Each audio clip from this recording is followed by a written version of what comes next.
What's up, YouTube? Welcome back to the Gray Area with your host, It's That Kid Greg. So this is part 2 of a 2-part video. So if you haven't seen that yet, I implore you, please watch it first. I'll put the link right here in this general area somewhere. And you guys can watch that first and then come back to this one. I'll put a link at the end of that one to come here. That being said, let's plunge right into this one and tie the knot on these 2 videos.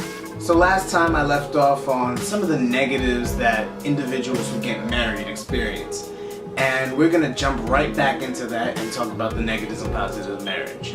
So besides some of the financial troubles, there are some societal troubles that exist with marriage, specifically interrelationship troubles. For example, we have the tired old cliche of the old married couple arguing and bickering, and all stereotypes come from a kernel of truth.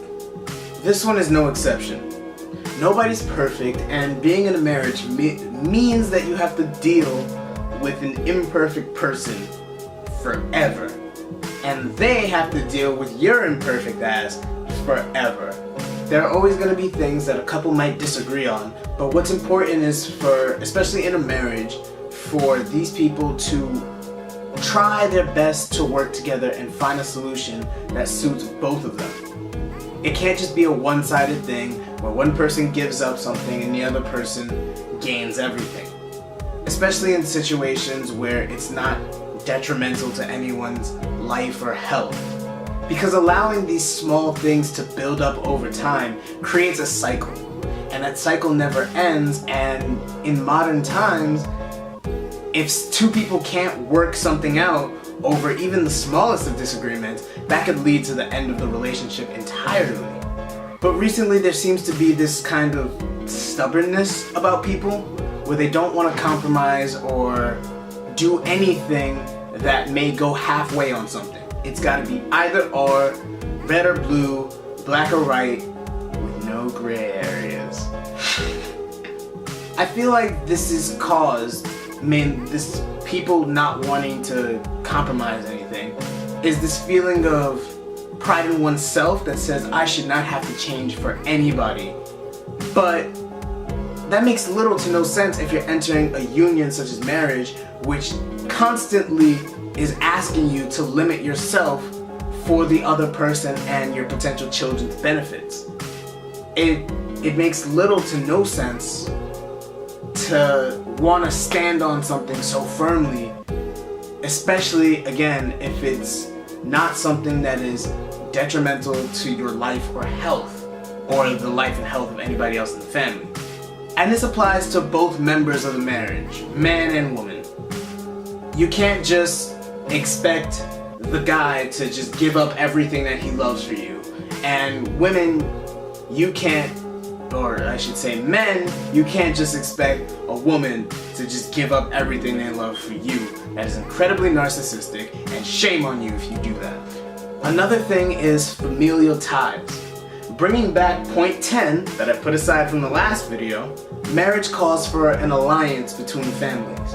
And the honest to God truth is, somebody who gets married may not like their spouse's family. That's just a fact. It can happen, and there's not much you can do about it but be cordial and respectful and just keeping things peaceful as best you can. However, this familial drama, strife, is difficult because the person that you would want to express your dislike of these people for is your spouse, but that's their family. So this probably leads to some strife between couples.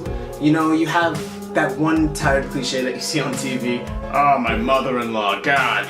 And they're at the bar talking to the bartender, because you can't tell your wife something like that, right? But the one thing that I do want to say here is that if a relative gets married, it is on you to also treat the person that they're marrying with respect, because that person, upon marrying your relative, your blood, is becoming part of your family as well. And unless they're really a really shitty person, you wouldn't disrespect a member of your own family. And I really think that's an important thing, and that's where a lot of the strife comes from, where people don't treat spouses of their relatives with respect. And so I say to the families and to the married couples, treat everyone with respect, because you guys are all one now, an alliance. This is why back in the day people used to have political marriages, because you would have these two rich and powerful families warring, and so they would get one member of one family and one member of the other family to marry each other so that they would have to make peace. And that's the same applies here, although there's no people fighting over kingdoms as far as I'm concerned. Another factor I wanted to touch on was love. In the last video I concluded that marriage was not about love, but its purpose was for the benefit of the children of those individuals who are getting married. But alas, times have changed. People don't get married for the same reasons anymore, because you don't necessarily need to have children to get married anymore. Sterile people get married, same-sex couples get married, and some people just straight up choose not to have kids. They get their tubes tied, vasectomies, whatever's easier for that couple, whatever they come up with. And so now a lot of marriage is based on, well, how do I feel about this person? And that's good, because a loveless marriage is not a marriage at all, in my opinion.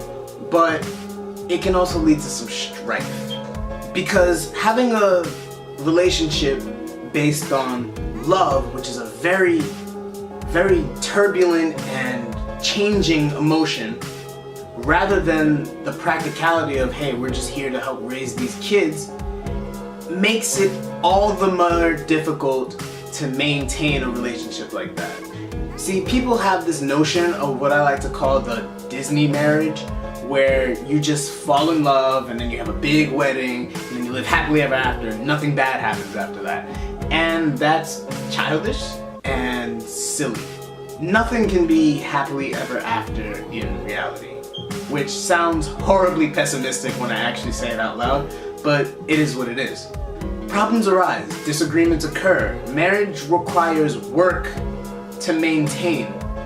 It doesn't just happen and then that's it. You have to constantly work at it, you have to constantly put in effort towards the other person and your relationship with that other person. And if one side doesn't, or both sides don't, it falls apart and collapses, and you guys have wasted a ton of money on gowns and tuxes and a ceremony for what ultimately was nothing. Because it's easy to enjoy the idea of falling in love with somebody and wanting to stay with them for the rest of your life, but in practice it's just much more difficult than that. Marriage requires love now, but it also requires patience and trust and understanding and forgiveness and time, all of which are very difficult virtues to really put into practice. It's very difficult to be patient with somebody that you are always with, especially if it's something that you've disagreed with in the past. But it is what it is. And just a reminder, those things that I named are virtues of a good relationship, marriage license or not. Like, if you do stuff like that with like just your boyfriend or your girlfriend or whatever, keep at it, keep doing that stuff. I guarantee things will stay awesome, unless the other person's a piece of shit, in which case you can just say flip that and leave. Lastly, the thing I want to discuss is the things I talked about with divorce in the last video, where we talked about how the disadvantages of divorce are really huge, especially for dudes.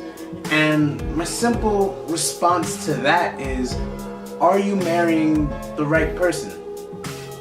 Seriously, that's it. That's all there is to it, in my opinion. Learning about exactly who somebody is a difficult task, to say the least. Most people don't know half about themselves, how are you gonna figure out exactly who somebody else is, right? During the courtship process, people tend to put their best foot forward, put the best of their personality in the spotlight so that the other person can see the best of them and hopefully be attracted to that. But once that sort of ends, especially when you enter a marriage with that person, you don't want to have to constantly put that best foot forward anymore. You want to be comfortable, you want to be yourself, and with that comes the more qualities about a person. I mean, just put yourself in that situation. When the tux or gown comes off and the ceremony is over, who are you? Are you someone who's willing to be patient? Are you someone who's willing to listen? Are you someone who's willing to forgive when things get bad? Are you someone who can trust a partner when things look bad but not necessarily are bad yet? These are the questions that you have to not only ask about yourself but ask about the other person.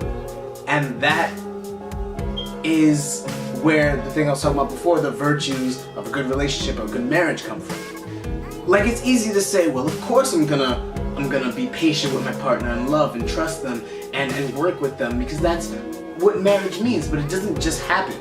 It's not some default thing that comes with marriage. You have to actually strive for that and work for it. And if you don't, well, the relationship will deteriorate.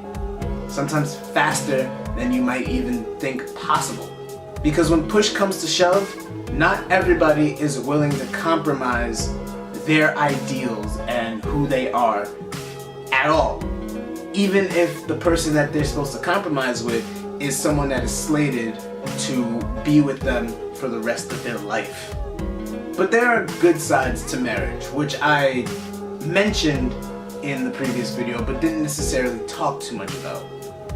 Marriage is a perfect breeding ground for stable families, which leads to safer communities, less dangerous outliers, etc., etc. This in turn helps society be stable because it's sort of like an organizational hierarchy where you have government or religion above, and then police keeping order, and then you have families keeping even more order at the bottom of the pyramid. And of course there are financial benefits, such as lower taxes for married couples, which is awesome because it helps both people generate and keep more wealth, which benefits both the individuals and of course the family and the children, which was one of the points in the previous video.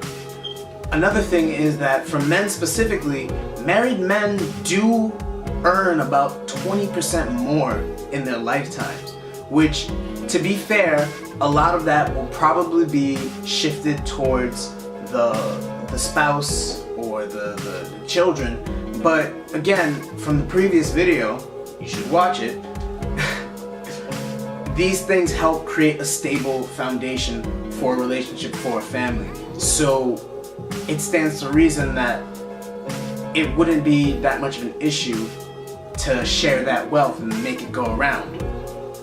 Another thing that's really cool about marriage is that people who get married are much more likely to move out of poor neighborhoods, which is awesome because it's essentially just an upgrade to lifestyle. Of course, it's not immediate, this is an overtime thing, but this is really good, and it helps two people who alone would have been of a much lower class and have a much lower standard of living move up in the world and give their children an opportunity not to be born into that same cycle of poverty, which would be amazing for the black community, but we're gonna save that for another video. Another cool thing is that married women specifically report signs of better mental and physical health. Now I want to chalk this up on the fact that they don't have to work as hard because they are not supporting themselves, they have somebody else also helping support them. Even if both people are working, they both don't have to take as much hours because they have two sources of revenue to deal with. Another thing is that in a marriage, you're looking at a situation where the woman is likely to maybe have children, and so if she does want to have children, she's most likely taking better care of herself and keeping her own health in a bigger focus in her head so that she can take care of her children, or if she's pregnant, so that she can make sure that her own child in her belly is nice and safe. So that's another +1 for marriage. So with all that being said, what do I think about marriage? Well, should you get married is the big question. And honestly, it depends. Is marriage right for you? Does the person that you want to be with, is it right for them? Is it right for you two to be together in a presumably lifelong situation? And if it is, if you really think it is, you think it through, and you've talked it out with them, by all means, jump the broom, tie the knot, smash the cup, I think that's a thing, I don't know for sure, and get married. And if you feel like it's not for you, like if you feel like the cons outweigh the pros, or if you just want to live the single life and do your own thing, by all means, go your own way. Please, just do it. You don't have to get married, is the thing that I want to address. It's a choice, it is a decision. You go into it and you work with another person to make it last. So if that's not your thing, if you don't want to work with people, by all means, stay single. Because as we talked about in part 1, marriage is mostly for the benefit of children, not for the individuals. So I do want to stress something important that has weighed on my mind, and that if you have kids or want to have kids with somebody, please get married. It is the best thing that could ever happen for the child. And you know, even if things aren't perfect, who knows? Try to work it out. Try to put things together. Try to evaluate yourself and talk to this person, and who knows, maybe you can realize why you fell for this person in the first place. Maybe you guys can make something work, and it will be beneficial for the both of you and for the baby, or babies, whatever, life. Now I understand in this respect I'm biased because I was raised in a traditional household. My parents have been married for over 30 years. My sister's married, my oldest brother's married, and from the perspectives I look at, marriage is awesome for people who are willing to put in the time and effort it takes to maintain one. And so I feel like if people treated marriage for what it was, kind of like how the religious people treat marriage, where it's the sacred thing that has to be upheld and you have to be faithful to it and you can't go back on it. I feel like the people who enter marriages would be much happier. I feel like we would have much less toxic relationships being locked down that way, and it would just be an all-around better thing for society if people got married and actually meant it and didn't go back on it, and they actually thought about it before they jumped right into it. And I think that if people really worked on both sides of this to make marriage a good thing and didn't just think about themselves, that a lot of people would be much, much happier. But that's just what I think. What do you guys think? Let me know in the comment section below. And as always, I'd like to thank you for watching. Shout out to the new subscribers. I see you. And remember, nothing is black and white. Except maybe for wedding tux.